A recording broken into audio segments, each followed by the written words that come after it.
Hey YouTubers, it's Meredith here.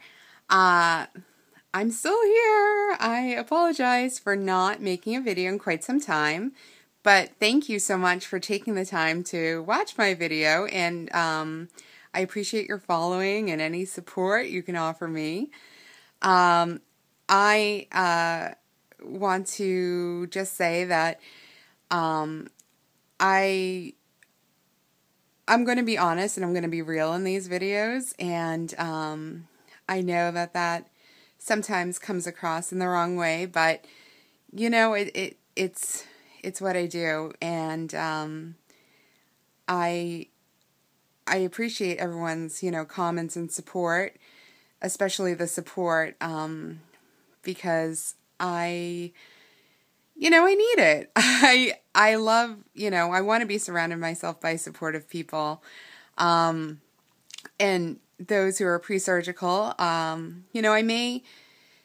don't want to scare you or anything, but I'm just going to kind of say how it is, because it's my life and these are challenges that I'm going through, and maybe I can help you in some way.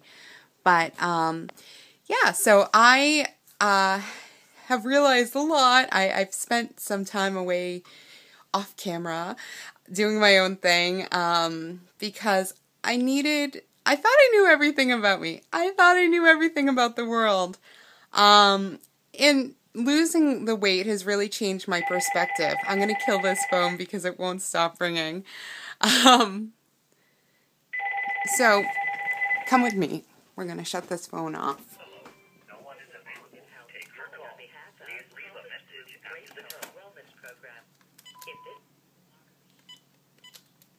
Okay.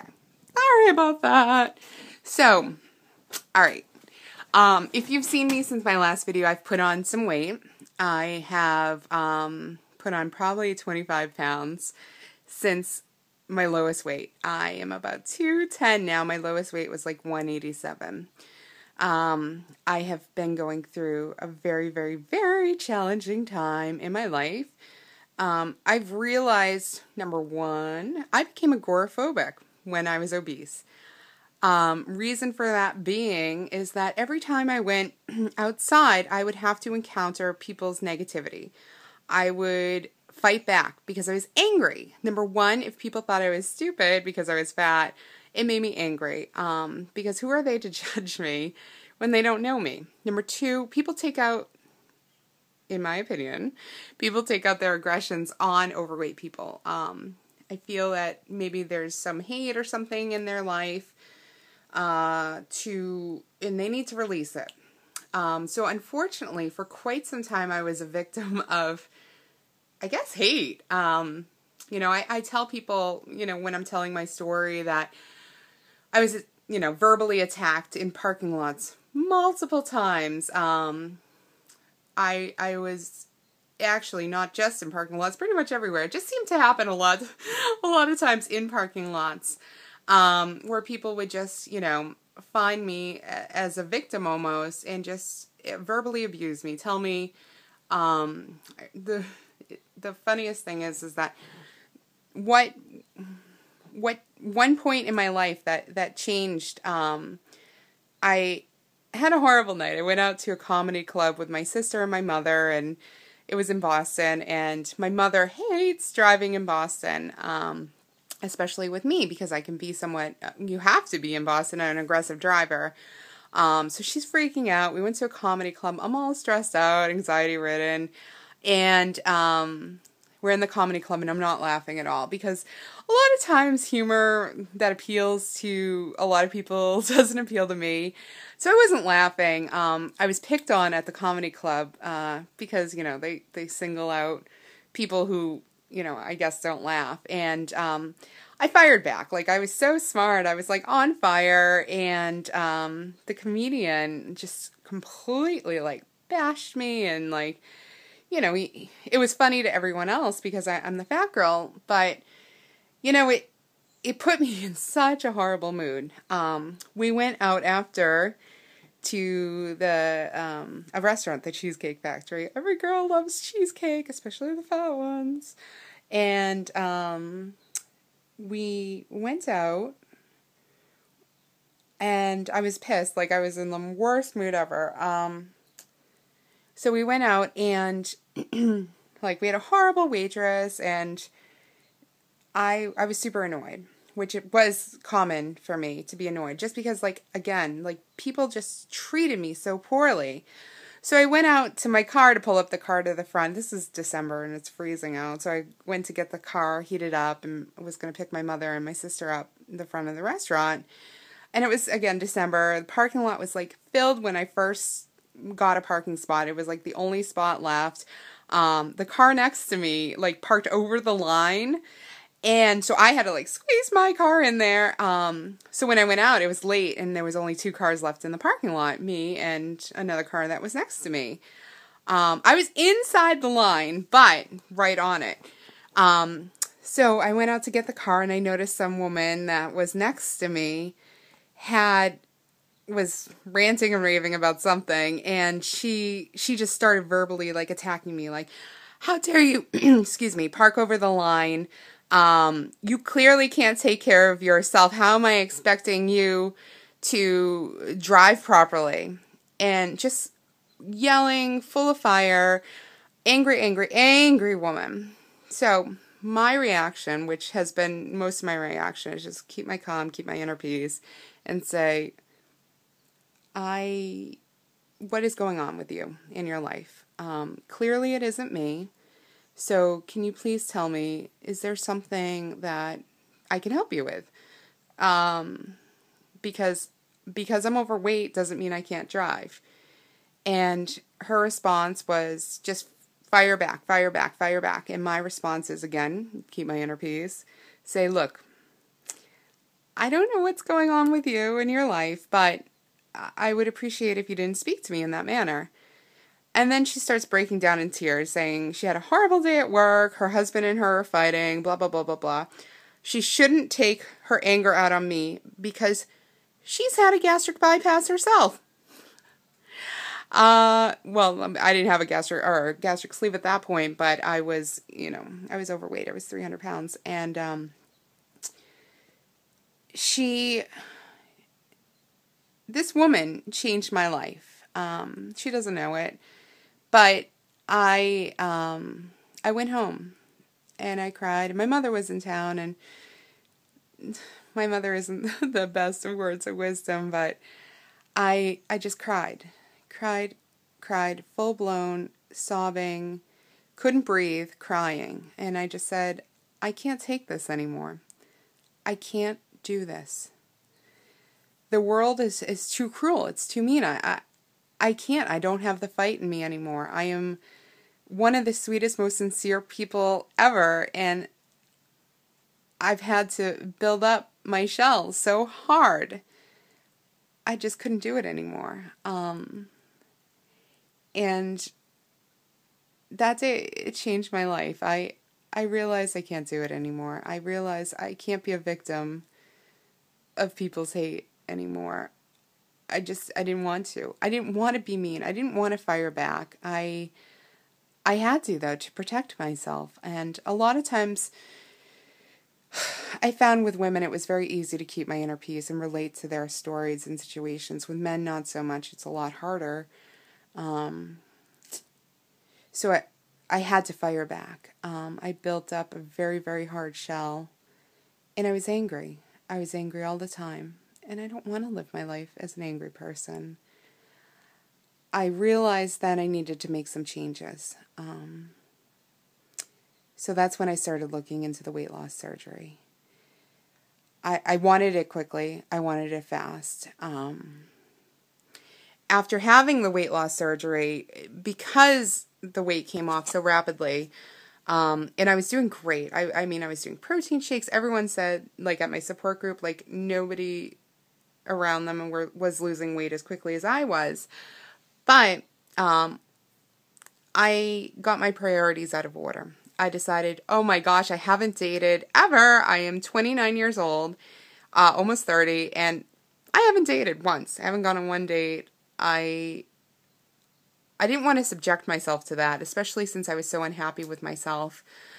So what happened is I got my priorities out of order. I started dating, and as you can probably tell on my previous videos, I found my soulmate, and he ended up being a person who was in my support group, so I trusted him, my weight loss support group, and we were going through very similar battles, and we related on a lot of levels. What I didn't know is that people can be liars and manipulators, and I did know this, and I didn't trust anybody. I didn't trust anybody at all, but I decided to trust. He knew a friend of mine, and I got my heart broken. I'm an emotional eater. I eat for happiness, for sadness, for entertainment. I eat for all purposes. Part of which is I've never had other outlets. I grew up not having any activities. I grew up very poor. My parents weren't very involved in my life. I wasn't, the only thing I've ever been involved in is working. I had to work to survive. And at this time in my life, my work wasn't going as planned either. So yeah. I regret putting my priorities out of order. I really do. But I obviously need to move past that and get, I'm getting them back in order now. But yeah, I don't recommend starting, even though it's extremely, extremely tempting, if you want to get in a relationship. It's extremely tempting, but honestly, I think the best thing for you, and it's very important that you take care of yourself first. Get to where you want to be first. Make a goal with yourself. Achieve that goal. Live that way. Make sure you're okay with yourself and your emotions are all in check, and you have other outlets for them other than eating. Some recommendations, maybe writing, or like I'm making a YouTube channel, or drawing, or anything other than food-related activities are important to have set up and planned out before getting into this. The other thing is that I strongly recommend having a support system. My support system sort of fell apart. My work, I thought, was the women at my work were supportive, and it ended up that they weren't. It seemed to be okay when I was the hardest worker and the smartest worker when I was fat, because nobody really took me seriously. And I apologize if that comes across offensive. I'll try to use like overweight or something. Because I know sometimes when I hear it like, when I hear a skinny person say fat, it pisses me off so bad. But,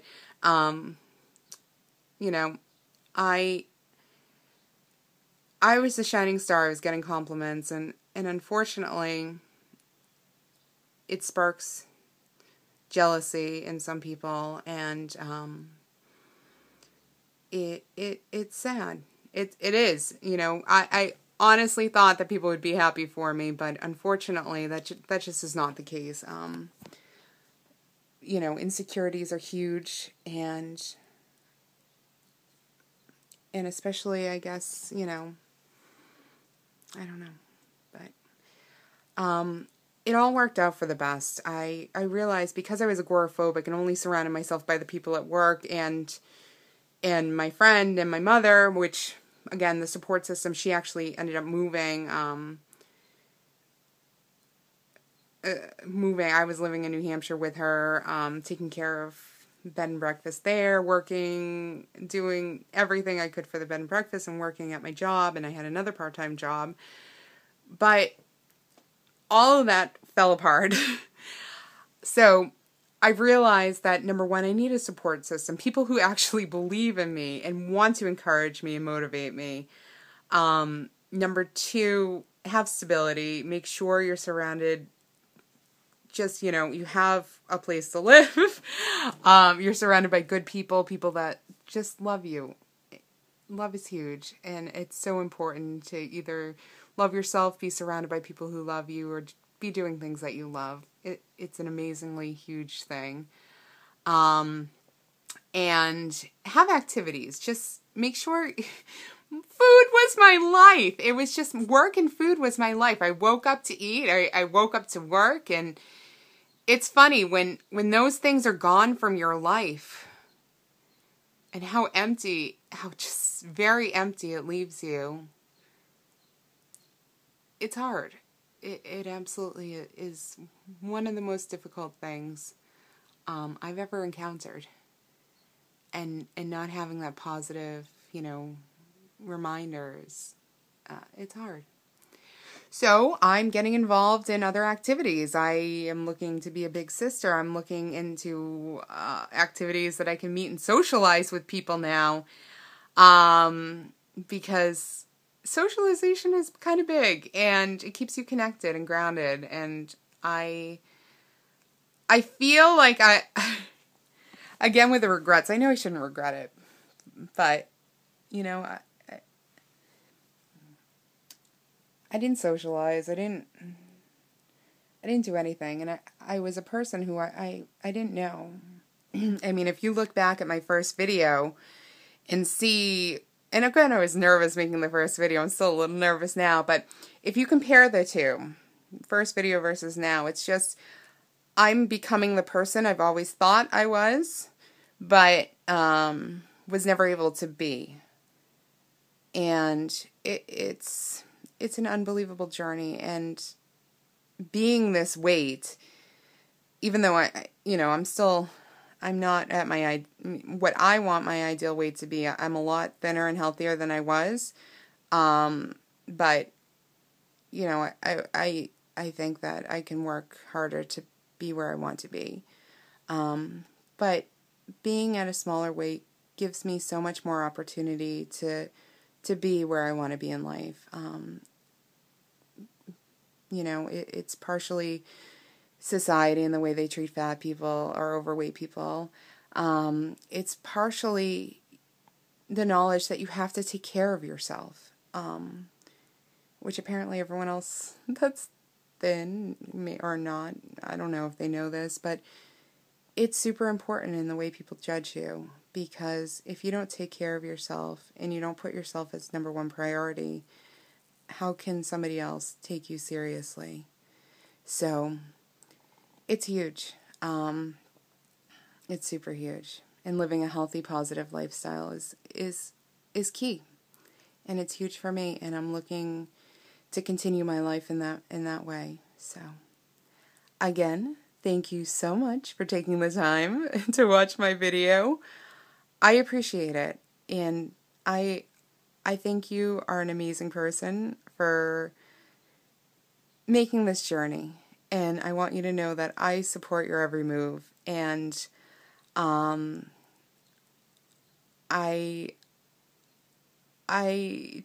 don't know, it's unbelievable. So congratulations. If anyone has any questions or wants any advice, I'm super, super good at giving advice. Maybe not taking it myself, but please feel free to leave a message or email me or whatever. I'd love to get involved in your life. And if you're still watching this at 20 minutes past, thank you for your time. Have a great day. Bye.